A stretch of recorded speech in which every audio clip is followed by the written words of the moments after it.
Hello everyone, Rhubarb and Rube here, and I am going to be starting a new series, and this is the first one. This series will be bedtime stories. I won't have much academic commentary, maybe some snarky commentary, but I will just be reading short, sweet, and sometimes funny little stories that you can listen to relax with before bedtime.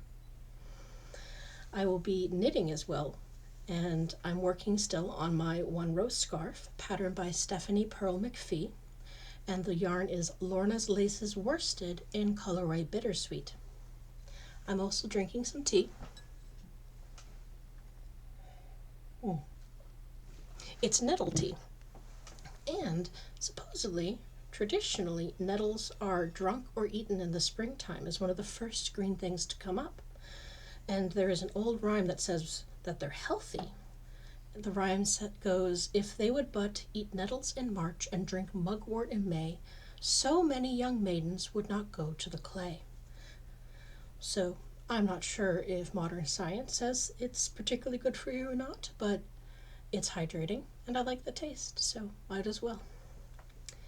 Anyway, the image in my thumbnail, to give credit where it's due, the woman's name is Hannah Culwick, and I don't really know anything about her beyond the fact that she was a housemaid at the same time as this version of the story was written down, that is in the late 1800s.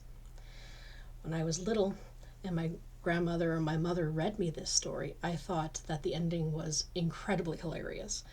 That's 5, 6, 7 years old type age range. Anyway, I hope you will enjoy it as much as I did then. So, Master of all masters. Once upon a time, there was a young girl who, having come of age, thought she ought to go find some work.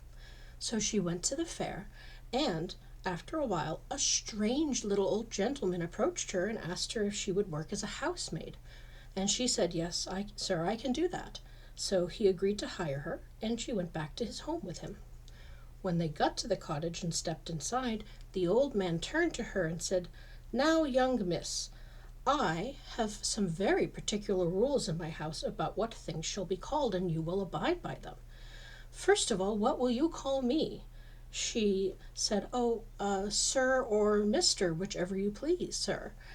And he said, No, you must call me Master of all masters."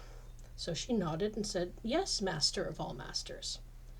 Next he pointed down at his trousers and said, "What shall you call these?" "Pants or trousers," she said.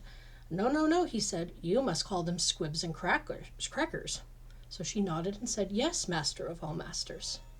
Next he pointed at his bed and said, "What will you call that?" And she said, "A bed or couch?" He said, No, it's a barnacle."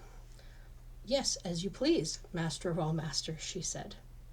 Next he pointed at a white cat curled up by the fire. And he said, "What about her? What shall you call her?" And she said, "Cat or kitty?" And he said, No, you shall call her White-Faced Simony." So she nodded and agreed to do so. Then he pointed at the fire in the hearth. "And what shall you call that?" "Fire or flame?" she said. No, he said, "that is hot cockalorum." So she nodded and said that she would call it such.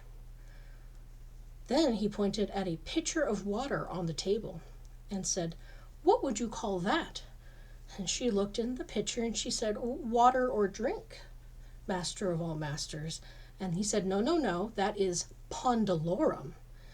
So she nodded and said, "Yes, Master of all masters." And finally he gestured at the whole cottage and said, "What will you call this?" And she said, "A house or home?" And he said, No, this is High Topper Mountain." And so she nodded and agreed to call it such. Well, after that she got on with her work, sweeping ashes, doing dishes, all that sort of thing that a housemaid does. When she was done, they went to bed. And then, in the middle of the night, the young maid woke up the old man in a horrible fright and said, "Oh, Master of all masters, get out of your barnacle quick and put on your squibs and crackers, for White-Faced Simony has got a spot of a little spark of hot cockalorum on her tail, and if you don't run and fetch some pondalorum right now, High Topper Mountain will be all on hot cockalorum. That's all. I hope you found that as entertaining as I did when I was younger. And now you know why I picked a picture of someone who looks like they are just about done with a customer service job. Well, I hope you liked the story, and I hope you sleep well. Have a good night. Bye, everyone.